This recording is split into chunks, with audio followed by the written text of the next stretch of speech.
El Concello de Ourense cuenta ya con un estudio de viabilidad económica para licitar la gestión de la plaza de abastos de Aponte. Un edificio que permanece con la persiana bajada desde hace 6 años y medio,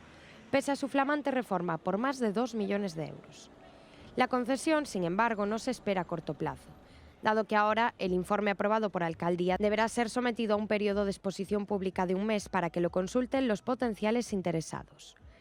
Partiendo de esta situación, el informe de viabilidad establece que el concesionario que se hiciese cargo de la plaza de Aponte necesitaría cometer una inversión inicial, solo para tener todo listo en la apertura de algo más de 100.000 euros destinados a acondicionar el edificio y limpiarlo por los ataques de la carcoma, así como para instalar equipos de refrigeración y conservación de productos, maquinaria para tratamiento de alimentos, elementos de cocinado o mobiliario. A este desembolso único, que se iría amortizando cada año de concesión, habría que añadir los costes anuales, como el pago del canon que fijaría el Concello de un mínimo de casi 35.000 euros,